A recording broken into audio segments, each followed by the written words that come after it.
ॐ नमः शिवाय।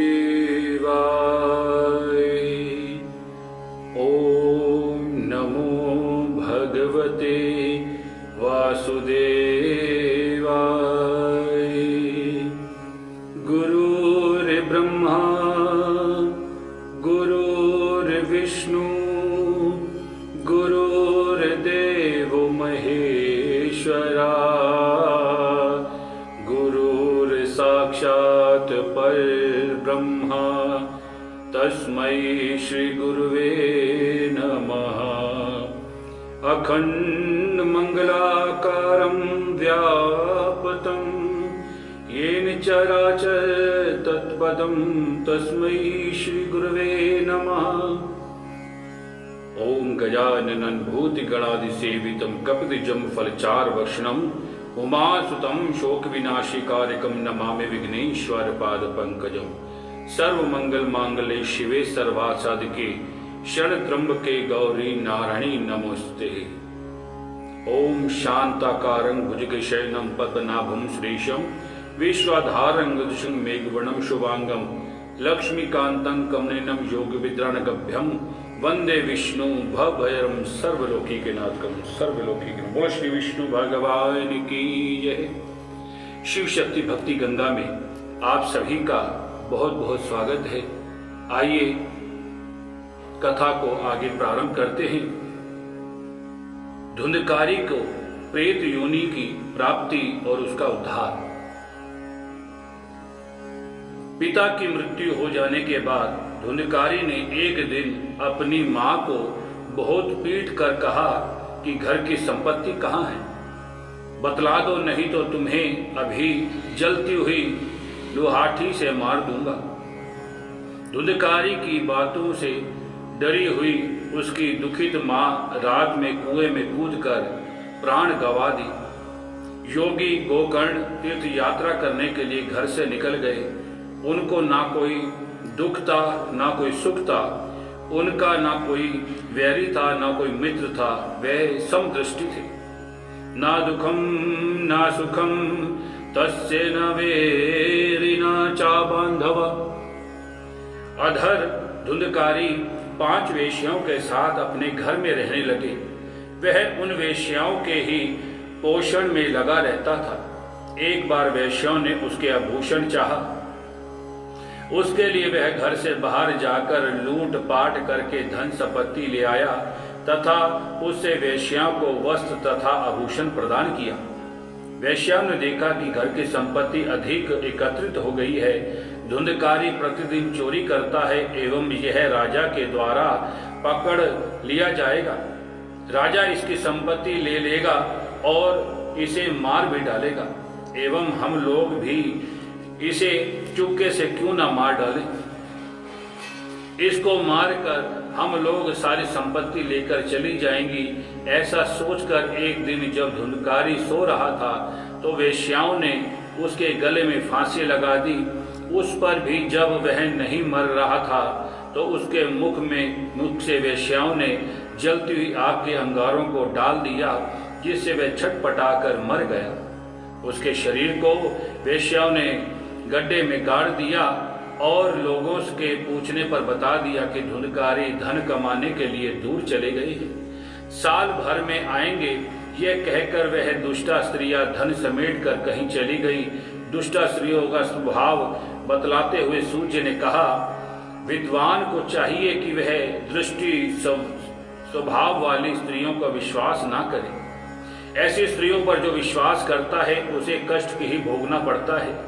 उन दुष्टाओं की मधुर वाणी को सुनकर कामियों के अंतकरण में आनंद का सुसर हो जाता है, किंतु उन सबों को हृदय में छुरे की धार के समान घातक होता है। ऐसी दुष्टा वेश्या प्रकृति की रमणियों को कोई भी प्रिय नहीं होता है। वे केवल अपना स्वार्थ साधन करने में लगी रहती है। धुंधकारी मरकर भयंकर प्रेत हो गया। वायु का रूप धारण करके वह भूख प्यास से व्याकुल होकर इधर उधर भटकता रहा। कुछ दिनों के पश्चात गोकर्ण ने धुंधकारी की मृत्यु का समाचार सुनकर वहां पर गए। जाकर विधि पूर्वक उनका श्राद्ध किया। तीर्थाटन करने व जब वह एक दिन अपने गांव लौटे और आंगन में सो रहे थे तो धुंधकारी भयंकर रूप धारण करके उनके समीप आया और अपनी विविध भयानक रूपों को दिखाने लगा। वह कभी पेड़ हो जाता तो कभी हाथी, कभी भैंसा, कभी राजा, कभी अग्नि, कभी सामान्य मनुष्य बन जाता। इस तरह से उसके विधि रूप को देखकर गोकर्ण जी ने जान लिया कि यह कोई दुर्गात्मा ही जीव है और उन्होंने पूछा कि तुम कौन हो? इस तरह के उग्र रूपों को क्यों मुझे दिखला रहे हो? तुम्हारी दशा कैसे हुई? तुम प्रेत को, पिशाच हो या राक्षस हो, मुझे बताओ तो सही। गोकर्ण की बात सुनकर वह प्रेत जोर जोर से रोने लगा। वह बोलने में असमर्थ था एवं चेष्टा मात्र करता रहा। तब गोकर्ण ने हाथ में जल लेकर और उसे मंत्र से अभिमंत्र करके उसके ऊपर छिड़का। उससे उसके पापों की कुछ शांति हुई। तब उसने कहा, प्रारंभ में मैं आपका भाई हूँ, धुंधकारी मेरा नाम है। अपने ही पापों में से मैंने अपना ब्रह्म तत्व नष्ट कर दिया। वेश्याओं ने मेरी हत्या कर दी और मेरा शरीर गड्ढे में गाड़ दिया। मैं दुर्द शास्त्रग्रस्त प्रेत हो गया हूँ। वायु पीकर जीता हूँ, मेरी रक्षा कीजिए। प्रेत की बातों को सुनकर गोकर्ण ने कहा, अरे मैंने तो तुम्हारे लिए गया में जाकर श्राद्ध किया है, फिर तुम मुक्त कैसे नहीं हुए? यदि तुम उससे भी मुक्त नहीं हुए तो मैं तुम्हारे लिए क्या कर सकता हूँ? तुम ही बतलाओ। गोकर्ण की बातों को सुनकर प्रेत ने कहा, गया में जाकर सैकड़ों श्राद्ध करने पर भी हमारी मुक्ति नहीं हो सकती है, एवं मेरी मुक्ति के लिए आप ही कोई ऐसा उपाय सोचे। प्रेत की बातों को गोकर्ण के अत्यंत आश्चर्य हुआ। उन्होंने कहा कि सैकड़ों श्राद्ध से भी यदि मुक्ति नहीं होगी तब तुम्हारी मुक्ति कैसे हो सकती है? जरा मुझे विस्तार से बताओ। अब तुम जाकर अपने स्थान पर निवास करो, मैं विचार करके तुम्हारे लिए कुछ करूंगा। धुंधकारी चला गया। प्रातः काल गोकर्ण को आया हुआ जानकर लोग उनके पास आए। गोकर्ण ने धुंधकारी का सारा वृत्तांत बतलाया, उसकी मुक्ति का उपाय लोगों से पूछा। धुंधकारी की मुक्ति का कोई उपाय न देखकर लोगों ने उसकी मुक्ति उपाय भगवान भास्कर के जानने की सलाह दी। गोकर्ण ने सूर्य के समान स्तंभ करके स्तुति करते हुए कहा, भगवान आप संपूर्ण संसार के साक्षी हैं, मैं आपको नमस्कार करता हूँ, आप मुझे मुक्ति का उपाय बतलाइए। गोकर्ण की वाणी को सुनकर भगवान सूर्य दूर से ही कहा, श्रीमद् भागवत का सप्ताह पारायण करो, इसी से मुक्ति अवश्य होगी। सबों की संपत्ति से गोकर्ण जी कथा सुनाने के लिए तैयार होकर वहां देवताओं को भी आश्चर्यचकित कर देने वाले समाज जुट गए। जब आसन पर बैठकर गोकर्ण कथा कह रहे थे उस समय वह प्रेत भी आया और 7-8 वाले गड्ढे पे बांस के ऊपर भीतर प्रवेश करके कथा सुनने लगा। गोकर्ण ने वैष्णव ब्राह्मण को मुख्य श्रोता बनाकर प्रथम दिन की कथा की। सायंकाल जब कथा संपूर्ण हो गई तो वह विचित्र घटना घटी। सबों के समक्ष उस बांस की एक गांठ आवाज करके फट गई और गोकर्ण धाम की जय। उसी तरह दूसरे दिन दूसरी गांठ फट गई, तीसरे दिन तीसरी, इस तरह 7 दिन में बांस की 7 गांठें फट गईं। 12वें स्कंद की कथा सुनने के बाद उस प्रेत का प्रेतत्व छूट गया। दिव्य रूप धारण करके तुलसी की माला पहने हुए, पीताम्बर धारण किए हुए, मुकुट एवं कुंडल से शोभित धुंधकारी ने अपने भाई गोकर्ण को नमस्कार करके कहा, हे बंधु, आपने मुझे प्रेत योनि के कष्टों से मुक्त कर दिया है। धन्या भागवती वार्ता प्रेत पीड़ा न विनाशिनी, सप्तोऽपि तथा धन्य कृष्ण लोक फल प्रायदा। यह श्रीमद् भागवत की कथा धन्य है। इसमें प्रेत योनि की पीड़ा निवृत्त हो जाती है। यह सप्ताह प्रायण भी धन्य है। इसके फल स्वरूप भगवान श्री कृष्ण के लोक की प्राप्ति होती है। इस श्रीमद् भागवत की कथा के सभी पाप उसी तरह से भस्म हो जाते हैं जिस तरह अग्नि संहिता को भस्म कर देती है। इस भारतवर्ष में अथवा देवताओं की सभा में रहने वाले उस प्राणी का जन्म व्यर्थ है जिनके जीवन में भगवान श्री कृष्ण की कथाओं को नहीं सुना हो। यदि जीवन में श्रीमद् भागवत की कथा नहीं सुनी गई तो दृष्ट पृष्ठ रणभृंगु शरीर में कौन सा लाभ है। शरीर तो दुर्गंधि युक्त दूषित वस्तुओं से बना है और इसके ऊपर चमड़े का लेप है। इसका परिणाम तो भस्म ही हो सकता है अथवा कीड़े के विकट रूप से इस क्षण भृंगु शरीर में स्थित मुक्ति को क्यों नहीं प्राप्त कर लिया जाए। जो अन्न प्रातः काल पकाया जाता है वह साय काल विनष्ट हो जाता है। उसी तरह अन्न के रस में बने हुए शरीर की नित्य कोई और प्रश्न नहीं है।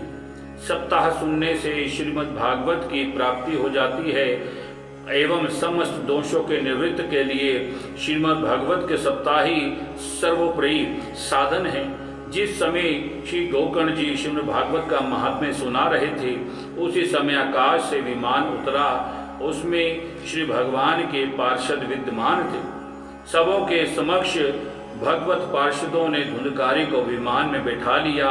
विमान पर बैठे हुए श्री वैष्णव भगवत पार्षदों को देखकर गोकर्ण ने कहा, यहाँ शुद्ध हृदय वाले मेरे अनेक श्रोतागण हैं।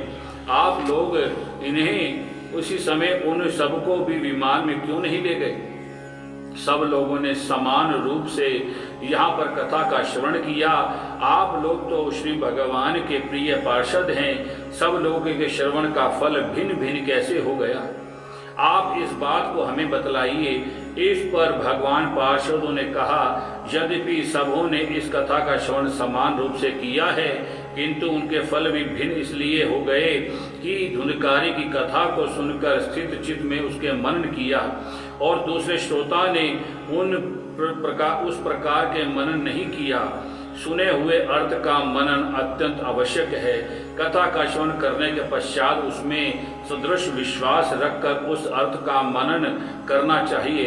इसी प्रकार से यदि ये सभी श्रोता पुनः श्रीमद् भागवत सप्ताह का श्रवण करें तो फिर सबों के लिए विमान आएगा। ऐसा कहकर भगवत पार्षद धुंधकारी को विमान में बिठाकर बैकुंठ धाम को ले गए। बोलो श्री बांके बिहारी लाल की जय। कहने का अर्थ है कि हम कथाओं में जाते हैं, कथाएं सुनते हैं, पूजा अर्चना करते हैं, ध्यान करते हैं, लेकिन जब तक हमें तत्व ज्ञान का आभास नहीं होगा, हमें उस कथा का जो असली अर्थ है वो भी समझ में नहीं आएगा। कई बार क्या होता है कि कथा सुनते सुनते हमारा ध्यान भटका होता है कि उससे बात करनी है, उससे बात करनी है, लेकिन हमारा शरीर तो वहां बैठा होता है लेकिन हमारा मन विचरता रहता है। जब तक मन हमारा वहां पर स्थिर नहीं होगा तो तन चाहे हो ना हो उसका कोई लाभ नहीं है। तो जब भी आप कथा सुने कहीं भी, ये नहीं कि जो मैं सुना रहा हूं इसी को आपने ध्यान से सुनना है, उसको ध्यान के साथ साथ आप कहीं भी कथा में जाते हैं, किसी भी सत्संग में जाते हैं तो पूरे निष्ठा के साथ, पूरी श्रद्धा के साथ उस कथा का श्रवण करना चाहिए, तभी उसका संपूर्ण फल आपको प्राप्त होगा। ओम नमो भगवते वासुदेवाय। इसके पश्चात जब श्रवण का महीना आया तो फिर गोकर्ण ने श्रीमद् भागवत का सप्ताह प्रायण किया। सब लोगों ने श्रद्धा एवं विश्वास पूर्वक कथा का श्रवण एवं मनन किया। कथा जब संपूर्ण हुई उस समय अनेक विमानों तथा पार्षदों के साथ वहां श्री भगवान आविर्भूत हो गए। चारों ओर शंख की ध्वनि होने लगी, जय जयकार होने लगे। श्री भगवान ने स्वयं प्रेम पूर्वक अपना पाश्चर्यजन्य शंख बजाया। श्री भगवान ने गोकर्ण का गांडलिंग किया और उन्हें अपने समान बना दिया। दूसरे समस्त श्रोता किरीट कुंडल धारी हो गए। वहां के जितने भी जीव थे सबों के विमान में चढ़ाकर श्री भगवान उसी तरह अपने लोक में ले गए जिस तरह भगवान श्री राम सभी अयोध्या वासियों को अपने लोक में ले गए। बोलो श्री वृंदावन बिहारी लाल की जय। अन्य समस्त प्रकार के साधन तपस्या इत्यादि करने के फल की श्रीमद् भागवत सप्ताह श्रवण के फल में बहुत कम होते हैं। इस कथा के महात्म्य यह है कि श्रद्धा एवं विश्वास पूर्वक इस कथा का श्रवण एवं मनन करने वाले जीव भगवत धाम को प्राप्त कर लेते हैं। गोकर्ण पख्यान का वर्णन चित्रकूट निवासी श्री शांडिल्य महर्षि ब्रह्मानंद में मगन होकर किया करते हैं। इस कथा का श्रवण करने वाले व्यक्ति के समस्त पाप विनष्ट हो जाते हैं तथा श्राद्ध के समय इस कथा का पारायण करने से पितरों के परम पद को प्राप्ति होती है। इस तरह पद्म पुराण के उत्तरखंड में वर्णित श्री भगवत महात्म्य का 5वां अध्याय संपूर्ण। ओम नमो भगवते वासुदेवाय।